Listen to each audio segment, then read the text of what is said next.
BMW decided paying $100,000 for a car wasn't enough, so they added subscriptions. Heated seats for $18 a month, cruise control and high beam assist paywalled. But these were already in the car, and some were even safety features. Now they were locked behind a subscription. It seemed like the perfect plan. After all, other companies were doing the same, right? Yet just 2 months later, BMW backpedaled. This is how BMW let greed ruin their image. But also, why did BMW take the fall and not everyone else?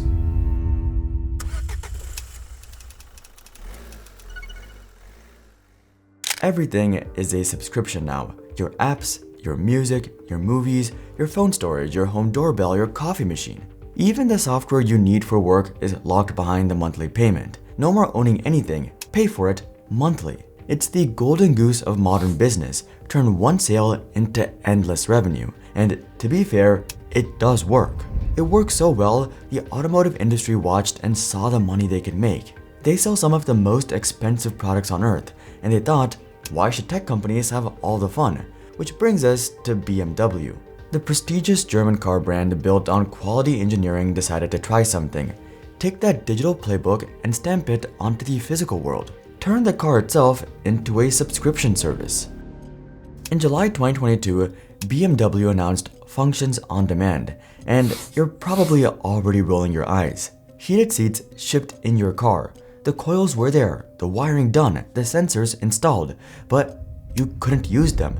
BMW locked it behind software. To warm the seats that you just bought, you had to pay a monthly fee, $18 a month or $180 for a year, $300 for 3 years, $415 for unlimited access depending on your market. You'd already paid tens of thousands for the car and sometimes over $100,000. Now BMW was adding a subscription service, and it wasn't just seats. High beam assist, drive recorder, remote start. BMW's connected drive store turned your dashboard into an app store for features already sitting in your car. Even safety features like camera info and an automatic high beam. But for BMW, this made perfect sense. Options like heated seats are ordered on over 90% of the BMW sold in the USA. But they go on to say, BMW Functions on Demand, on the other hand, is designed to offer premium features through software upload that use data and sensors from factory option hardware already built into BMW vehicles. In truth, this was about reducing costs as much as making more money. Even just removing that 10% of cars without heated seats improves logistics, manufacturing, and overall costs. Install everything at the factory, one version of the car, simpler manufacturing, then use software to differentiate terms, and you can still price each car for each customer. Plus, this creates recurring revenue that keeps flowing years after the sale, even to second and third owners. But most of all, BMW wasn't alone. All kinds of automakers were doing the same thing. Tesla sells FSD subscriptions and acceleration boosts. Mercedes pushed a paid unlock to make their EQ models faster. GM briefly made a 3-year OnStar package mandatory. Audi, Volkswagen, Porsche all ran Functions on Demand stores. The question was whether customers would accept it, or rather, put up with it. Turns out, BMW found their answer pretty quickly.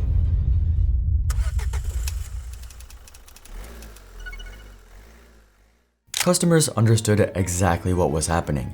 This wasn't paying for a new service. This was paying to unlock something already installed, something they'd already bought. But there was something else too. It wasn't just about the seat warmers, but the president. There's a real fear from customers about a future of microtransaction hell, where all options are hidden behind subscription paywalls and pricing gets out of hand. This seemed like the beginning of a slippery slope. The outrage quickly spiraled out of control. Memes about the service began to spread and gained thousands of likes. Customers felt they were paying twice for their luxury cars. In fact, paying twice became the universal shorthand for the controversy, perfectly capturing the sense of betrayal felt by luxury car owners. BMW, of course, tried to defend it. They called it flexibility. They said this gives customers the possibility of adding new software-based functionality that was not initially available at the time of the original vehicle purchase.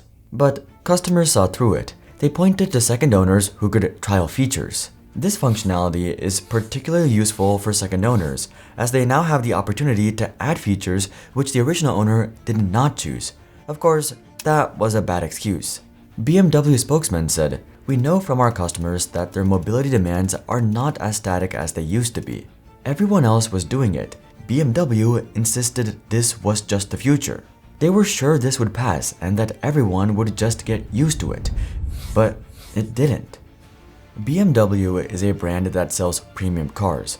This clashed with everything the brand claimed to be. When you pay that luxury price, you expect the premium hardware to work. Getting seat warmers felt petty.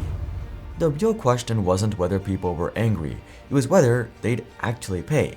And they didn't. We don't know the exact numbers, but we do know that the adoption of functions on demand was dismal.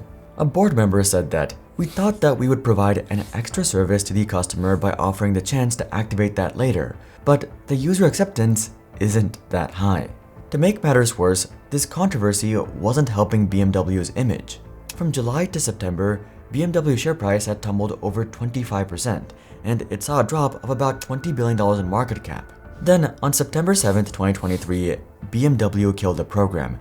The hardware subscriptions were gone.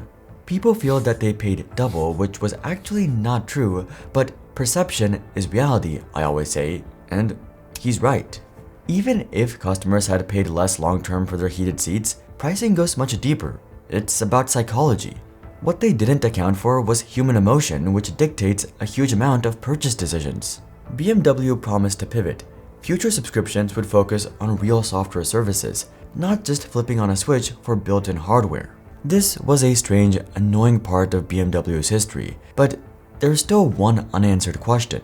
Why was BMW the villain when other companies are making billions from subscriptions? Same industry and mostly similar priced cars. So what did BMW get wrong?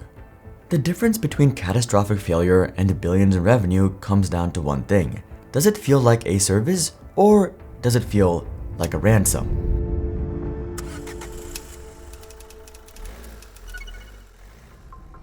The auto industry is still chasing subscription money. The rewards are too big to ignore. Stellantis is expecting 20 billion euros by 2030 in software-enabled product offerings and subscriptions. GM keeps telling investors that subscriptions are the future. In truth, most people aren't thrilled about subscriptions in cars. But there's a big difference between begrudgingly accepting and the outrage towards BMW. Some subscriptions seem to be more tolerable. So what? Where's the line? Let's take Tesla's premium connectivity for example. You're paying for live traffic, satellite maps, video streaming, and remote camera access. All of that runs on cellular data and servers, real ongoing costs. You're funding a service that has to stay live. They also offer full self-driving as a subscription or even buy the full thing as a one-time payment. Then there's Super Cruise and Chevy and other GM vehicles. That system needs constant HD map updates and cloud processing. GM also bundles the first 3 years, then charges monthly to keep it current, which feels more like maintenance than a subscription. So why did BMW's heated seats fail? 3 simple reasons. First, customers will tolerate monthly payments only when there is a clear, visible, and continuous cost associated. Things like data plans, map updates, or cloud processing. These feel like an actual service separate from the car, at least partly. But heat warmers, this is already installed in a car. It's not powered by BMW, it's powered by you when you charge or refuel the car. The cost for BMW to deliver heat from an installed coil is close to zero. Charging $18 a month for zero marginal cost felt like pure profiteering, not BMW delivering you a service. Second, a successful software unlock should measurably boost performance or add a capability that wasn't there before. For example, Mercedes' paid acceleration increase is pretty controversial, but it undeniably makes the car faster. Finally, and most critically, don't rent out built-in hardware. If the heater coil, the sensor, or the wiring is physically installed in the car and does not require an ongoing service, it shouldn't be portrayed as software as a service. BMW's heated seat plan was just renting physical property that the customer had already paid for. It's a bit easier to digest, or maybe disguise, paying for new software than existing hardware. The moment you ask a customer to pay to use a component they already own, you're essentially demanding a ransom. BMW charged monthly for a comfort feature that was already installed. No ongoing cost, no new capability, just a paywall. Customers called it paying twice. BMW's own exec admitted they were right. The contrast hurt more because this was luxury. You paid a premium because the nice stuff is supposed to be included. To be clear, I don't think BMW is the only guilty ones. The previous examples are more tolerable than anything. But BMW was probably the most egregious example, which is why customers were so upset. Unlike BMW, this channel puts the community first. We're working towards 1 million subscribers. If you found value from our videos but haven't subscribed yet, I would really appreciate it if you did. BMW still plans on using subscriptions like parking assist, but these new features are more digestible. But what do you think?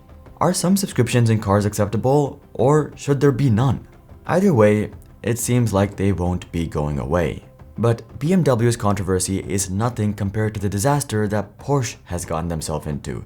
Check out this video to learn more. But until then, I'm Hari, and I'll see you guys on the next one.